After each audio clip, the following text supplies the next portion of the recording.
What would it profit? Ooh, profit a man to gain this world, lose his soul. No, it ain't worth it. It ain't worth it. Yeah.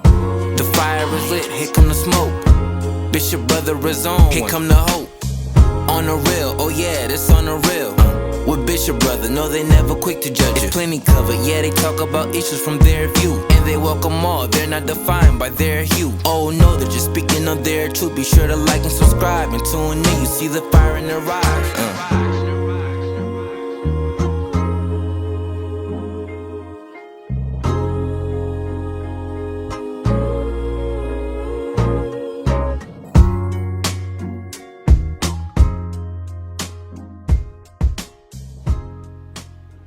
All right, we're back. All right, well, welcome back to On the Real with Bishop Brothers. Yeah. Got, nice shirts. That's right.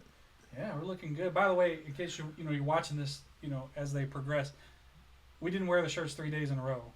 Like we take showers. We're normal people. That's right. We change shirts, yeah, right? we take showers and all that kind of stuff. Not through AI neither. Yeah, no. So, but Yeah. welcome. We're excited you're here. If you're listening on the podcast or on YouTube, if you can, give us a like, subscribe, a follow, whatever it is your program of choice has you do. Give us that 5-star review. We'd be appreciative, and give us a like, a 5-star comment, and actually, especially if you disagree with us. Yeah. We really want those comments. We really, you are not going to be met with frustration and anger here Right. if you disagree with us. Right. We're more than happy to have discourse. Right. That's something we've lost in this country is the ability to have discourse. But send us the comments. We'd love to hear it. Yeah, and this episode we really need to discourse because we really need to find some solutions to a problem that's been going on a long time. It affects all of us affected by it, and so we just want to make sure that we look into each situation in the right way because we can all be affected by this. We all can be deal with this situation. As a teacher, the last 12 years, I know I've dealt with this on a certain level every day going to a classroom. But it's something we need to really look into and ask ourselves some serious questions. And the question I got is, can we do better? And I simply believe that we can. The most dangerous call that you can make should not be to a police officer. That's true. But the fact of the matter, the evidence shows this, the most dangerous encounter in the United States of America right now is with a police officer. Mm. And unfortunately, that's sad. And the case we're going to talk about today is, this is later. This happened in, I think, late July, around that time. But we're going to talk about it and see if we can deal with it because, particularly now, because you work in a field that many people have really pushed and tried to help the nation understand we need this in police department. And that's the issue that we've dealt with many times on this show, mental health. And mental health shouldn't be a stigma. It shouldn't be bad. It should be part of what we do in this society, but it's still got a terrible stigma. Yeah, and it's definitely relevant. If you're listening to this as a pastoral leader, if you're listening to this as a person in church, you've heard some of the episodes before this when you're thinking, why on earth are they even talking about this? Well, for a couple reasons. One, when people are affected, we need to be involved as leaders in the church. When humanity is affected, and two, and we'll kind of talk about how this situation grows and where it comes from. But there are lessons to be learned here in the church as well. In the same way, when I see a situation, one of the biggest things I always look at is how did we get here? What steps caused us all to be here in this situation? Just take our situation, for example. How did we get here? Well, we had a mutual friend over time. We built a relationship. We did this. We saw this. Kaepernick happened. You can read all that in our book, by the way. But all of this happens, and that's how we got here. There's a history of how this happened. And so just like the issue we're going to talk about today, how did we get there? There's a story behind that, like how those players all ended up in that room, in that place for that to happen. The same is true in the church. When something horrific happens in the church, instead of pretending like it doesn't happen or trying to get rid of the problem, we need to have some introspection. We need to look inside ourselves and ask, how as a church did we get here? I think that's helpful. I think we need to start with this is a case of Sonia Macy, who was shot and killed by police. He's been charged with murder substantially since then. But what is, I think, the fundamental question we need to ask ourselves, and you can help us with this. What I'm thinking, as a country, as a society, as a culture, we don't really understand or know what a mental health crisis look like, because we define it as crazy, we define it as some big person being whatever. We need to understand, what are we looking at? What are the signs we need to look for when we see somebody having a mental health crisis? Sometimes they're still, sometimes they're moving around, because I can tell you right now, from all the evidence that's shown, police has no clue between somebody having a mental health crisis or they might be trying to be violent, and it's very difficult to see. But we as a culture have stigmatized mental health so much that we've erased the pain that they suffer because they're suffering. Right. And that's not good. But when somebody is suffering, when somebody has a car wreck or of an athlete you watch on TV, sometimes hurts their knee or hurts their something, they go and help the sufferer, right? They go and provide. They don't go out there and kick them out. They go and help.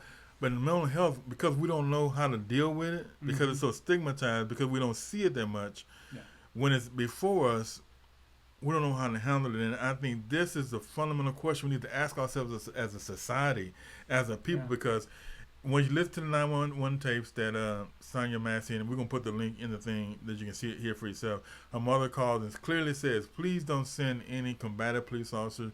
She's having she called it a mental health issue situation, and obviously that unfortunately ended terribly.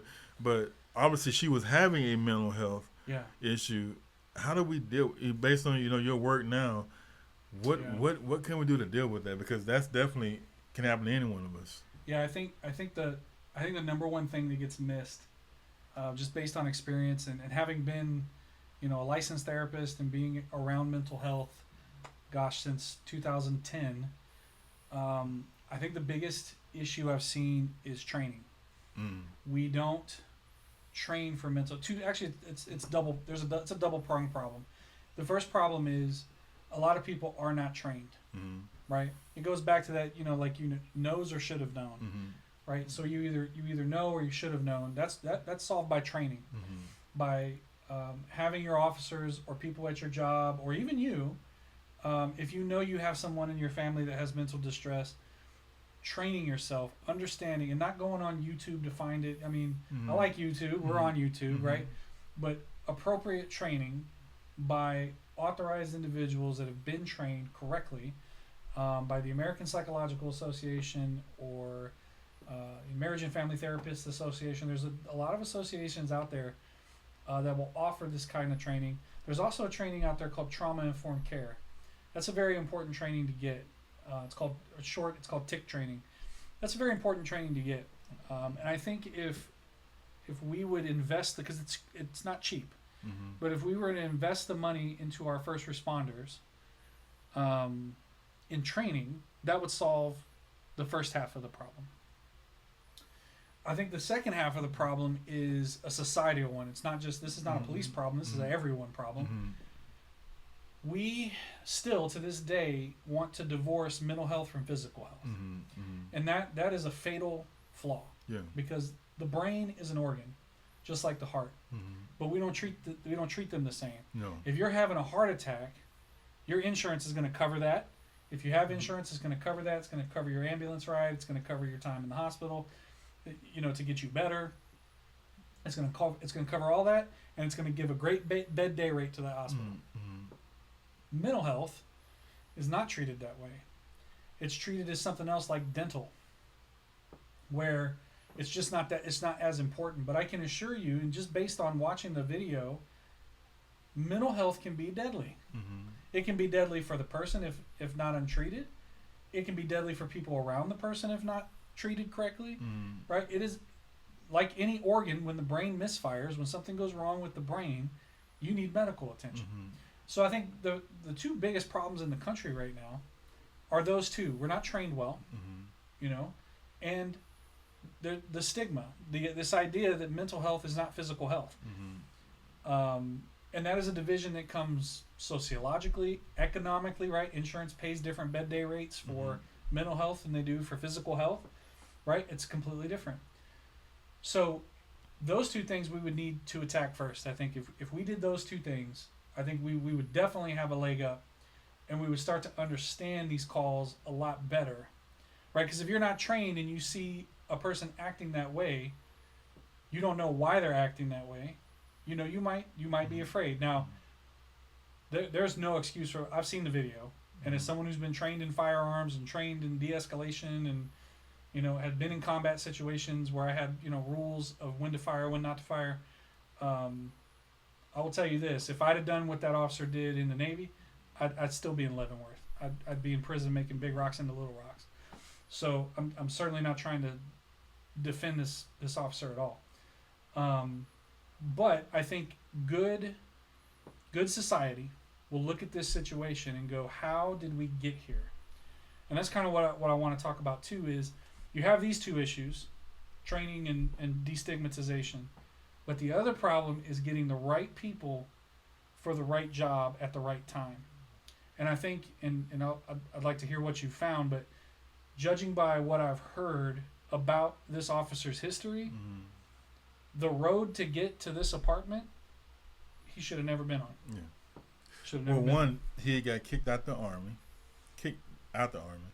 and he had went to a couple of police departments, and they found him unsuitable. And they asked the person about the vetting process, and they, you know, arrogantly said they did their proper due diligences. I don't see how you did your due diligence when the man had 2 DUIs.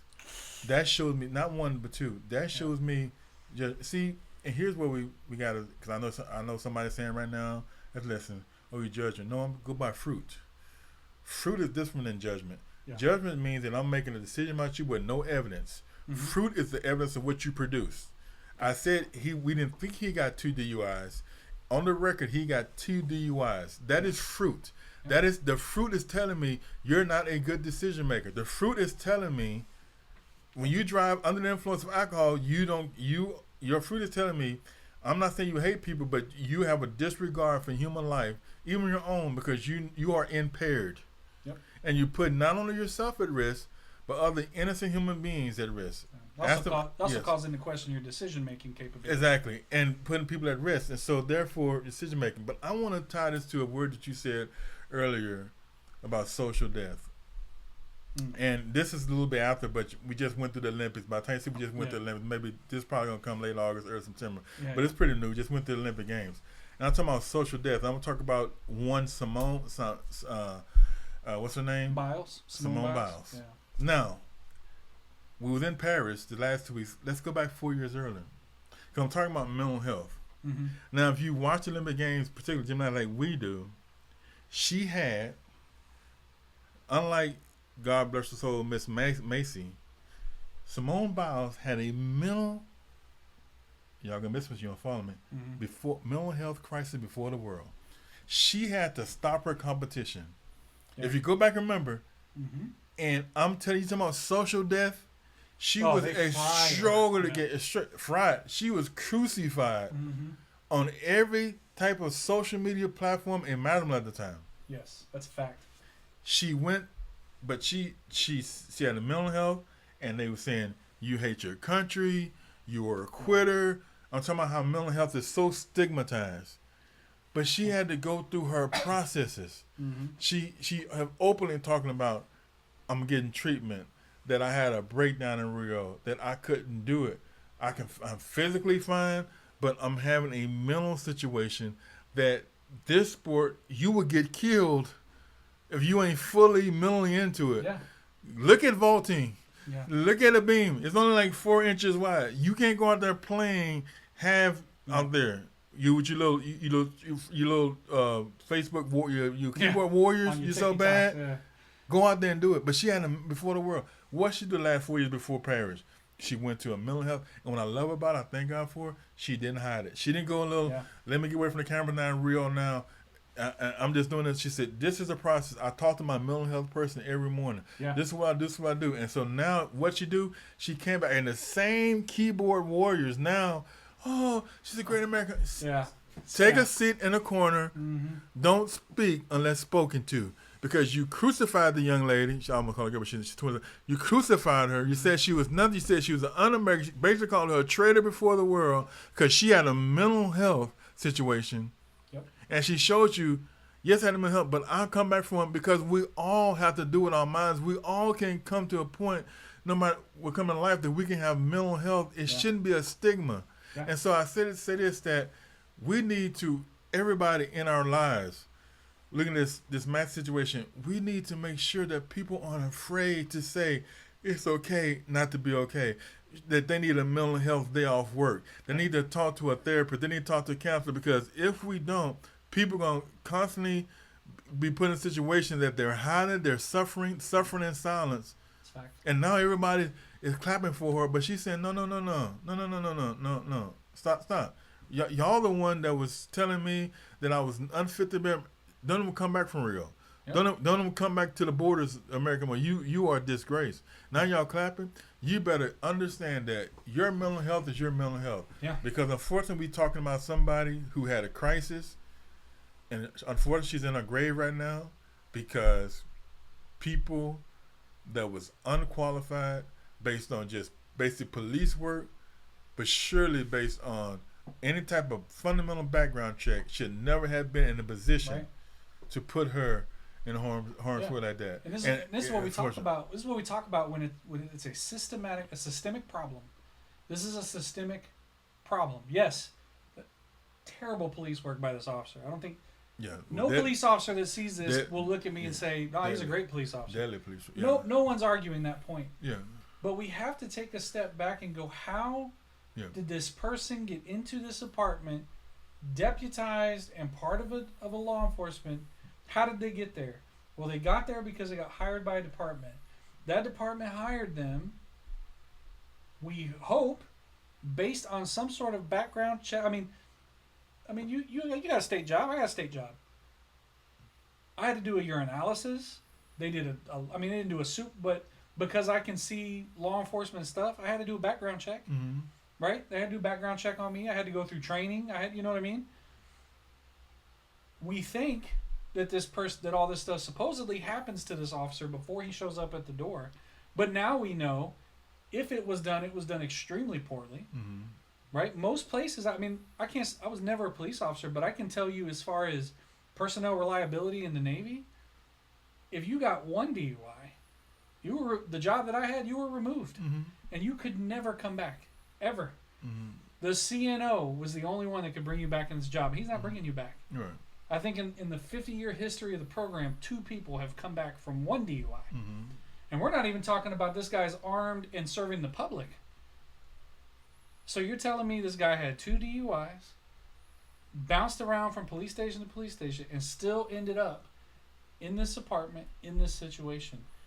That is a systemic problem. And we think, well, that's just police. No. Mm-mm. No.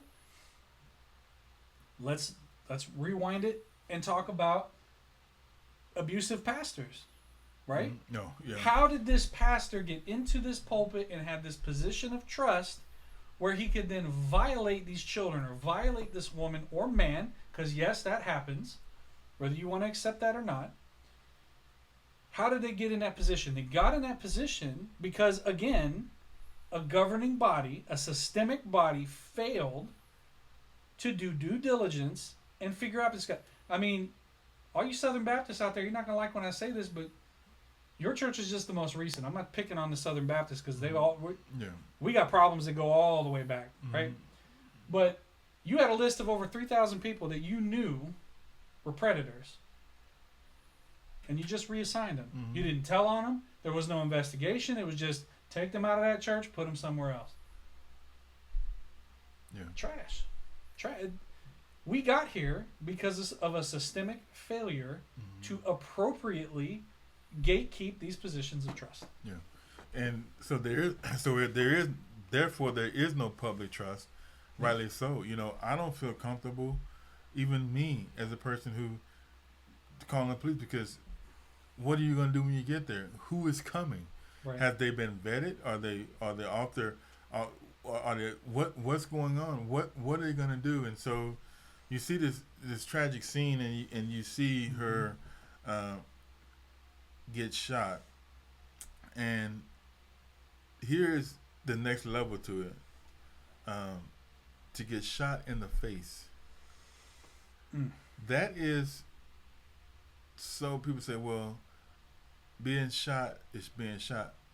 No, not really. Not to a trained professional. Not really, because no agency that I know of, unless things have drastically changed, teaches you to take headshots. No. I was never trained that way. Teaches you to take headshots, and I don't have to talk to a lot of people, but I just that just show you the malice, because you pretty much saying with a headshot that I'm taking you out. I'm taking you out. No questions about. I'll convert it to this. When President Trump, thank God he didn't. The attempted assassination when he got shot. Thank God he didn't get killed. Thank God. Where'd they aim? When that sniper shot the shooter, it was over. Yep. When everybody ran up on the roof, you just ran up on a dead body. Because he right between the eyes. That is what you call a kill shot. Correct. Shooting her in the face was a kill shot. Any sniper will tell you. Snipers they don't train to kill shot, to eliminate the target, not all this. Right. It's just elimination. Yeah. That's how they're trained. Yeah. Rightfully so. And I can't speak for your training. Yeah. But my training, when I went through deadly force training, my training was we are not. When you pull this weapon, your intent should be. You should understand that when you pull this weapon, you will likely kill this person. Yeah. I'm not saying that, but I am saying that when we're trained on deadly force, we're trained. Why are you shooting this person? The answer is not to kill this person. Mm-hmm. The answer is to stop them from doing whatever it is they were doing. That's not what happened here. You weren't trying to stop them from doing whatever it is they were doing. Mm-mm. It says a lot when you aim for the face. Yes. It's a kill shot. Because you're trying to destroy it. And so he did what he did. Then it comes out all the Army discharge. Then it comes out all the 2 DUIs. Then it comes out going from the department to department. Well, unfortunately, that does nothing for Miss Macy. Unfortunately, but again, is what we have talked about in this show many times. What is the vetting with these people on police forces? These people as pastors, these people teachers. Where is the vetting process? What are we doing? Why do these people have access to people place of trust? Kids if it's in church, kids if it's at school, people, the community if it's police. Why do these people have access to people? To do this in situations like this, but in particular in the age where people have a mental health crisis, it's obviously the woman was having a mental health crisis. Yeah. It's obviously the woman was distressed. It's obviously the woman was have serious issues going on. Mm-hmm. But what's not obvious is that she was any threat. That's very clear. At least by the video. The audio in the video, it was that she was any mortal threat to any of those officers. That's just as obvious. Yep. I mean, well, hot water is dangerous. Okay. Yes, hot water is dangerous. Will it kill you if it gets on your clothes? So is a car driving 55, 60 miles an hour down the highway, but they ain't running around shooting people because driving 60, 70 miles down the... Yes. Exactly. Yes. So, there is no reason. You cannot articulate hot water as any type of mortal threat to your life. You might get scalded. You might have third degree more. You might... I'm not saying that. But... Yeah. So I rebuke you in the name of Jesus, and this is what I said to people, man, listen to me. She said, "I rebuke you in the name of Jesus." I think her last words was that. Well, God, I hate the way she died. So, yeah. But if that's the last words on her lips, well, that was a good last word to say. Inappropriate, sadly, for the situation. She And his reaction to it was so visceral. She just said, "So now pull a trigger? Are we serious?" Because you got rebuked? Wow. It's not even... Wow. I don't even know what to say. Yeah, it's we have degraded into a yeah. So we say, you know, learn as much as you can about mental health, because whether you have it or not, your family member might have it, and understand, like her mother tried to call. Make sure that if you got a family member with mental health, a friend, that they understand what to do. Maybe they need to call you. I'm serious. Maybe they need to call you, because obviously I have no trust in the police know how to handle it, and they're going to handle it in any type of way. And when you dealing with, I've been around people having a mental health crisis, it's sometimes the other situation. They might be perceived as this and that, but they're not any type of malice. And if people know how to handle that, and if they're nervous, without a gun, that's fine. But if they're nervous with a weapon, it could be a problem. And police, no matter how they come, they're going to come with that weapon on their side. They will be armed, yes. So you need to understand that if you got a family member or a friend that got mental health issues, please stay in contact with them. Please make sure they understand that, you know, it can be a dangerous situation. They need to, you know, maybe call somebody that can really help them, because it can be a dangerous call. That's just a fact that we live in right now. Yep. Yeah. It is. And, you know, there are options. If you know someone suffering with mental health, or you yourself are suffering, there are options other than 911. You can call 988. Mm-hmm. They'll get you in touch with someone on the phone that's mental health. Is that a nationwide number? It is. It is Oh, nationwide. that's good. 988. 988 is a nationwide number. And they'll at least get the ball rolling towards getting you the help you need, not the force you don't. So 988's a good thing. And, you know, depending on where you live, I highly recommend. One of the things that's happening all across the country now is most police departments, I hate to say it this way, but in my opinion, the good police departments have mental health units. Now, mental health units are expensive to operate, so your smaller towns aren't going to have those. But your bigger cities, Chicago, New York, San Antonio, Dallas, Houston, all have mental health units. So on your 911, if you do feel the need to call 911, you know, just make sure that you say this. You know, this is likely a mental health crisis or issue. You know, to get the right directed help sent to you. Yeah, because if you listen to the tape, it's obvious her mother is clearly concerned. She said, "Please don't send any combative police officers." You know, and that's a hard in society, because we, as a society, we was taught that the police officers are good, and they for the community. But we find out history shows that's not true, because, you know, it's all depends on who's coming, and you don't know who's coming. I would say 90% they're probably good, but if that 1-2%, they can always, you know, have a disaster happen. This was a tragedy. It was unnecessary, but, you know, we just pray for her soul, pray for her family, and we just got to understand that mental health should not be something that our message today is. My message is don't play with mental health, because if somebody gets in a crisis and they put in a situation, it can end up very very bad. Yeah. I always tell people, if you were having a heart attack, would you not seek help? Yeah. And if the answer is, well, of course I would seek help if I was having a heart attack. Then if you're having a mental health crisis, it's just a different organ. Mm-hmm. You need help. So why wouldn't you call for help? Mm-hmm. So take care of your mental health. Take your days off if needed. Take your time. Yeah. It's okay not to be okay. Yeah. And we're afraid. If you got any questions, please on this one, please, if you got any suggestions or any type of other, if you live in a different area than we do, you know, we live in San Antonio, but if you're in your town or city, you know, different place that people can reach out to that we might not know in that area, tell them to, you know, because I think there's resources available to you, and they're not advertising this stuff, but try to use those sources in your area, because nobody is exempt from this. None of us. Yep. And if you're a peace officer or someone in public service, doesn't really matter. Doesn't matter if you're a peace officer or not. But if you are in public service and you deal with the public, take the onus. Get trained. Yeah. Get trained on trauma-informed care. Get trained on basic mental health. You know, just the basics of mental health. If I'll put it this way: if you think you need to know CPR to do your job, then you need to know basic mental health. Yeah. So, All right. with that being said, thanks for stopping by, guys. Really appreciate it.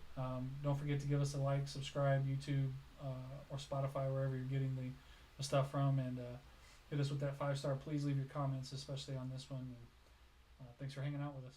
All right. See you next time.